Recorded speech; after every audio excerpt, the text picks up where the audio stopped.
अब देखो बच्चों, अब हम आ जाते हैं एक नेक्स्ट न्यू टॉपिक पर और ये होता है पे लोड। तो देखो बच्चों, पे load means the maximum weight which can be lifted bye balloon in air.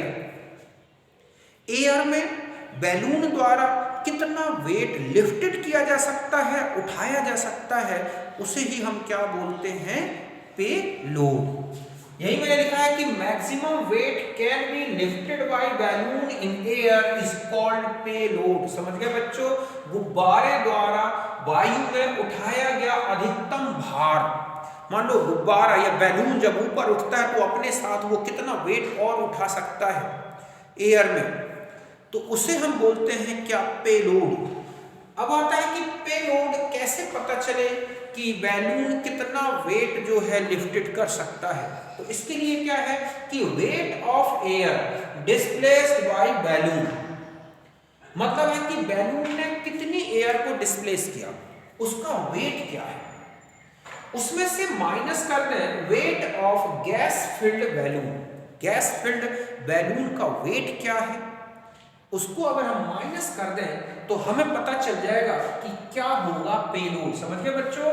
गुब्बारे द्वारा प्रतिस्थापित गैस का भार कितना है माइनस गैस में भरे गुब्बारे का भार, मतलब गैस से भरे गुब्बारे का भार क्या है। देखो इस तरह समझ सकते हैं, ये है बैलून, तो इस बैलून ने जितना एयर कवर कर, मतलब जितना वॉल्यूम एयर का कवर कर रखा है, तो वो जो एयर डिस्प्लेस हुई उसका वेट क्या है, और ये जो बैलून है इसके अंदर जो गैस भरी हुई है और इस पूरे बैलून का वेट कितना है, इनका डिफरेंस ले लें तो पता चल जाएगा कि कितना पे लोड होगा। मान लिया जाए कि ये टोटल पे लोड है जिसमें ये पर्सन्स जो है बैठे हुए हैं और इस सब का जो वेट है वो पे लोड है, तो इसको हम कैसे पता लगाएं कि ये कितना वेट ऊपर उठ रहा है। तो सीधा सा है कि कितनी एयर डिस्प्लेस्ड हुई है उसका वेट क्या है, और जो बैलून है एयर गैस फिल्ड बैलून उसका कितना वेट है, इनका डिफरेंस ले लें तो वो आएगा पे लोड। ध्यान रखें कि for lifting of weight in air, air में कोई वेट लिफ्ट हो सकता है, उसके लिए जरूरी है कि जो डिस्प्लेस्ड जो गैस है उसका जो वेट है वो ज्यादा होना चाहिए, किससे, जो कि weight of gas filled balloon है, मैं उससे Wg से अगर आप इसको कहें कि ये है Wg और ये है Wa, तो Wa ग्रेटर देन Wg। अगर ये दोनों बराबर हैं तो बैलून फिक्स बना रहेगा, उठेगा नहीं, लिफ्टेड नहीं होगा। अगर ये वेट जितना कम होगा बैलून ऊपर उतना ही ज्यादा क्या होगा, लिफ्टेड होता जाएगा। तो यहां तक बात समझ गए होगे, पहले आप इसे नोट कर।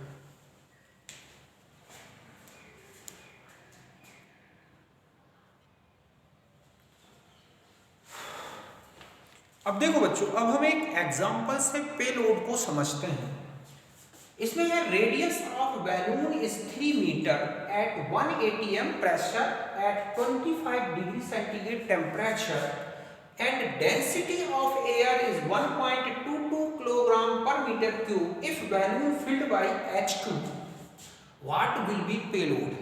समझ गए बच्चों कि गुब्बारे की त्रिज्या 3 मीटर की है और इससे 1 atm प्रेशर और 25 डिग्री सेंटीग्रेड टेम्परेचर पर H2 से फिल्ड किया गया है। जो एयर है उसकी जो डेंसिटी है, घनत्व है 1.22 किलोग्राम पर मीटर क्यूब, तो वो पूछ रहा है कि पे लोड क्या होगा। तो देखो हम जानते हैं कि पे load is the difference of weight of air displaced by the balloon and, ठीक है, total weight of air filled balloon. तो इसका मतलब ये हुआ कि सबसे पहले हमें ये देखना होगा कि जो एयर डिस्प्लेस्ड हो रही है उसका मास क्या है। ओके, तो हम ये मान लें कि ये है हमारे पास बैलून और इसकी रेडियस वो कह रहा है कितना है, 3 मीटर। तो ये जो इतना वॉल्यूम है, ये है, समझ गए ना, ये जो वॉल्यूम है, वॉल्यूम ऑफ बैलून, इतना ही एयर क्या होगी, डिस्प्लेस्ड होगी। मतलब ये वॉल्यूम जो है एयर का क्या होगा, डिस्प्लेस्ड होगा। जितना बैलून जो है कवर करेगा एयर का वॉल्यूम, उतनी ही एयर तो क्या होगी, डिस्प्लेस्ड होगी। तो ये जो बैलून है इसके, इस बैलून का अगर हम वॉल्यूम कैलकुलेट कर लें तो वो एयर डिस्प्लेस्ड वॉल्यूम होगा, उसमें हम एयर की डेंसिटी से मल्टीप्लाई कर देंगे तो हमें मास पता चल जाएगा कि कितना मास जो है एयर का डिस्प्लेस्ड हो रहा है। तो वॉल्यूम ऑफ बैलून, पहले तो हम इसको कैलकुलेट करेंगे 4/3 पाई आर क्यूब, रेडियस ये है तो इसको कैलकुलेट करने से ये आया 113.142 मीटर क्यूब। ये हो गया, ठीक है, डिस्प्लेस्ड एयर वॉल्यूम, क्योंकि जितना बैलून का वॉल्यूम है उतना ही एयर डिस्प्लेस्ड होगी। ओके, फिर आ गया mass of air displaced by volume, कि जो समझ में बच्चों की वायु का भार जो गुब्बारे द्वारा हटता है, तो वॉल्यूम ऑफ बैलून या हम कहेंगे डिस्प्लेस्ड एयर वॉल्यूम, ठीक है, वो वॉल्यूम ले लिया इनटू डेंसिटी ऑफ एयर, तो इससे मल्टीप्लाई, डेंसिटी हमें दी गई है 1.2 गिवन वैल्यू है ये, तो ये जो आया वेट, टोटल रिजल्ट 138.03 किलोग्राम, ये आ गया किसका weight, weight of displaced air. यहां तक बात समझ गए होगे, ठीक है। अब हम आगे आ जाते हैं, अब हमें पेलोड कैलकुलेट करना है, तो अब हमें ये देखना होगा कि जो वेट एयर फिल्ड या गैस फिल्ड H2 फिल्ड जो बैलून है उसका कितना वेट है, बस। तो हम कैसे कैलकुलेट करें, यहां तक बात समझ गए होगे।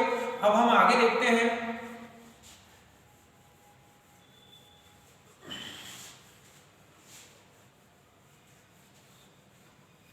अब यहां पर आ जाए, फॉर्मूला है PV = nRT, तो n = PV अपॉन RT। यहां तक बात समझ में आ गई आपकी। ये मैंने क्यों लिया है, इससे हम H2 के मोल्स कैलकुलेट कर लें, फिर हम उसे वेट में चेंज कर लेंगे। तो प्रेशर कितना है 1 atm, ओके। टेम्परेचर, वॉल्यूम, तो ये जो हमने अभी जो वॉल्यूम इसका कैलकुलेट किया था यहां पर हम ले लेंगे, ठीक है, 1 atm प्रेशर, और यहां पर आएगा volume of balloon means 4/3 pi r cube, upon में आ गया।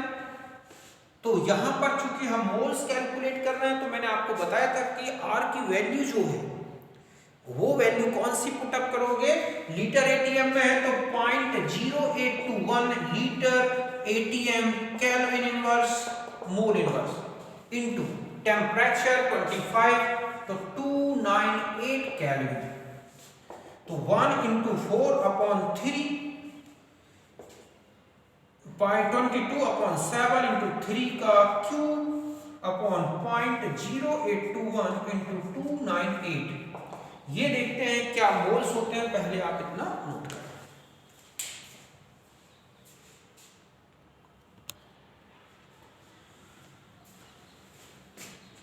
अब यहां देखो, यहां तक हमने कैलकुलेट की, और ये जो मोल्स आए H2 के बैलून में जो भरा हुआ H2 है, जो फिल्ड है वो है 4.62 × 10⁻³ मोल्स। अब हम इसे वेट में चेंज करें, यहां तक इसको मैं हटाता हूं। अब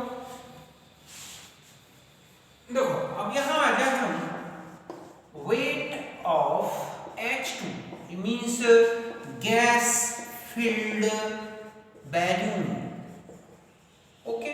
तो यहां मोल्स है 4.62 × 10⁻³ into 2 molecular mass of H2 into 10⁻³ इसलिए किया क्योंकि यहां तक तो ये किसमें होगा बच्चों, ग्राम में। तो ये आ जाएगा आपके पास 9.4, ये हो गया 2 और ठीक है 10⁻³ ग्राम, या 9.24 × 10⁻³ × 10⁻³ किलोग्राम मींस ये हो गया 9.24 किलोग्राम, ओके। तो ये तो हो गया किसका वेट, ए गैस या H2 फिल्ड बैलून का मास। ये जो आया ये हो गया मास ऑफ गैस या H2 फिल्ड बैलून। क्योंकि आपने देखा क्वेश्चन में आपको मास ऑफ बैलून नहीं दे रखा अकेला, तो आपको जो इसका मास आया ना H2 का, अब हम उसी को ही mass of H2 filled balloon ले सकते हैं। अगर बैलून का मास एक्स्ट्रा दे रखा होता तो हम इसमें ऐड कर देते। ये तो H2 का मास हो गया जो बैलून के अंदर भरी हुई है, तो बैलून का भी तो अपना मास होगा, वो भी तो प्लास्टिक है जिसका भी बना है। लेकिन क्वेश्चन में चूंकि नहीं दिया हुआ है इसलिए आप यहां तक ही देखें। अब हम आ जाते हैं कि पेलोड कितना हुआ है। तो पेलोड इक्वल टू क्या हो जाएगा, mass of air displaced minus mass of H2 filled balloon. तो ये मास आप देखें कितना था, वो है 138.08 और ये है 9.24 किलोग्राम। ये जो डिफरेंस है यही इसका क्या हो गया बच्चों, ये है payload, means the maximum weight which lifted bye balloon in air. इस तरह के क्वेश्चंस अगर आपको दिखते हैं तो पहले बस आप डिस्प्लेस्ड एयर का वैल्यू मास क्या है वो कैलकुलेट कर लें, बैलून का मास क्या है, उसमें जो एयर या गैस भरी हुई है उसका मास क्या है, इन्हीं के डिफरेंस से हम पेलोड कैलकुलेट करते हैं। तो यहां तक समझ गए होंगे, आप इसे नोट कर लें।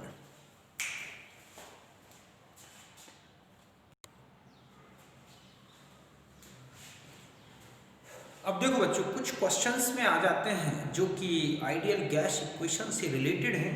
जैसे फर्स्ट क्वेश्चन है कि what is the density of air at STP in which contain 80% nitrogen and 20% oxygen. समझ गए बच्चों कि वायु में 80% नाइट्रोजन है, 20% ऑक्सीजन है, तो एसटीपी पर वायु का घनत्व तो क्या होगा। तो देखो आपको सबसे पहले कैलकुलेट करना होगा कि mass of air, molar mass of air क्या है। तो average molar mass of air ये क्या है, average molar mass of air. तो इस तरह से कैलकुलेट करेंगे। यहां पर हम molar mass of N2 into percentage plus molar mass of O2 into percentage upon 100। तो देखो molar mass of nitrogen 28 into percentage है 80 प्लस 32 इंटू 20 अपॉन 100, तो ये आ रहा है 28.8 ग्राम पर मोल। तो ये है average molar mass of air. समझ गए बच्चों कि वायु का औसत अणुभार निकाल लें तो कितना परसेंटेज नाइट्रोजन है उसका मोलर मास कितना है, कितना परसेंटेज ऑक्सीजन है उसका मोलर मास क्या है अपॉन 100। ये कैलकुलेट किया, ये है 28.8। अब डेंसिटी ऑफ गैस, तो एन गैस मतलब डेंसिटी ऑफ एयर। तो अभी आपने एक रिलेशन देखा था कि ये होता है DRT इक्वल टू PM। तो D equal to PM upon RT। तो P 180, चूंकि यहाँ पर कितना है STP, तो यहाँ हो गया 180 M इंटू M 28.8 अपॉन में 0.0821 इंटू टेम्परेचर, तो ये होता है 273। इसको कैलकुलेट करेंगे तो ये जो आंसर है वो ग्राम पर लीटर में डेंसिटी आएगा एयर का। तो यहां तक बात समझ गए होंगे, आप इसे नोट करें।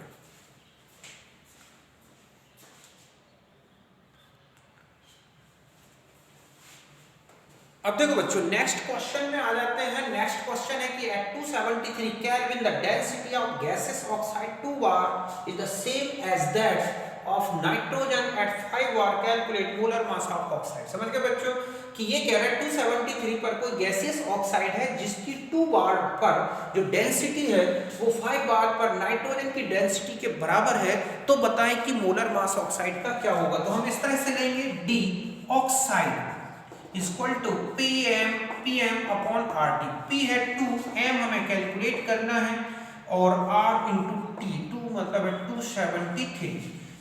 जस्ट N2 इक्वल टू तो PM अपॉन RT, तो ये हो जाएगा यहाँ है 5 into 28 molar mass of nitrogen R into 273। यहाँ आ जाए D oxide upon D nitrogen, N2 equal to यहाँ हो जाएगा 2 इंटू M ऑफ ऑक्साइड का मास कैलकुलेट करना है 5 अपॉन 28। तो इस तरह से ये वैल्यू तो 1 यूज करनी है, 2 इंटू M अपॉन 5 इंटू 28। तो M equal to 5 into 28 upon 2, तो ये हो जाएगा 70 ग्राम पर मोल। ठीक है, ये हो जाएगा इस तरह से, ये हो गया मोलर मास ऑफ जो ऑक्साइड है जिसकी डेंसिटी नाइट्रोजन की डेंसिटी के इक्वल है, तो ये हो गया इसका मोलर मास। तो यहाँ तक समझ गए होंगे। एक लास्ट क्वेश्चन और कर देता हूँ मैं इस तरह से। लास्ट क्वेश्चन में देखें आप कि इस क्वेश्चन में है कि open flask contains air at 27 degree centigrade, calculate the temperature at which it should be heated so that 1/3 of the air at 27 escape out. ये कह रहा है कि ये एक ओपन फ्लास्क है, ओके, इसमें एयर भरी हुई है यहाँ कितने पर 27 डिग्री सेंटीग्रेड पर। अगर हम इसे हीट करें तो ये कह रहा है कि यहाँ नाइट्रोजन का एस्केप आउट हो जाता है 1/3। तो वो टेम्परेचर क्या होगा जिस पर ये जो है एस्केप आउट होता है। तो देखो ये रिलेशन लगता है N1T1 = N2T2। N1 ये इनिशियल हो गया, इनिशियल मतलब इनिशियल मोल हो गए या अमाउंट हो गई, अमाउंट ये हो गया इनिशियल टेम्परेचर, ये हो गया इसका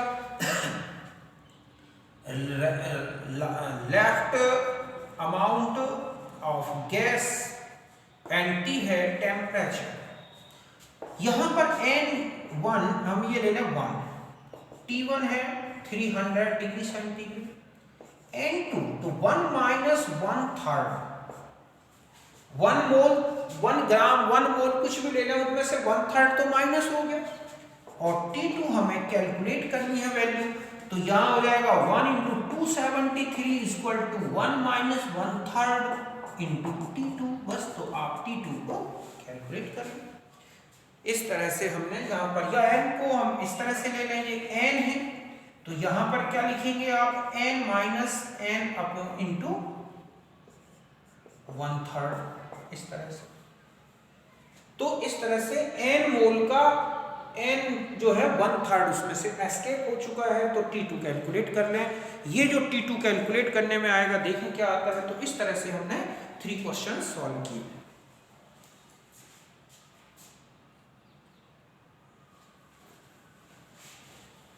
अब हम मिलते हैं नेक्स्ट वीडियो में जिसमें हम लेंगे आगे का जो है डाल्टन्स पार्शियल प्रेशर लॉ और ग्राहम्स डिफ्यूजन लॉ। ओके, बाकी न्यूमेरिकल्स आप जो है इससे रिलेटेड जो है वो करके देखें, कोई दिक्कत नहीं है, बहुत इजी क्वेश्चंस हैं। थोड़ा न्यूमेरिकल में कैलकुलेशन ज़्यादा है, बाकी क्वेश्चन बहुत इजी हैं, फॉर्मूला बेस्ड क्वेश्चंस हैं, ज़्यादा हाई फाई क्वेश्चंस करने की जरूरत नहीं है, आप सिर्फ सिंपल और छोटे क्वेश्चंस को ध्यान दें।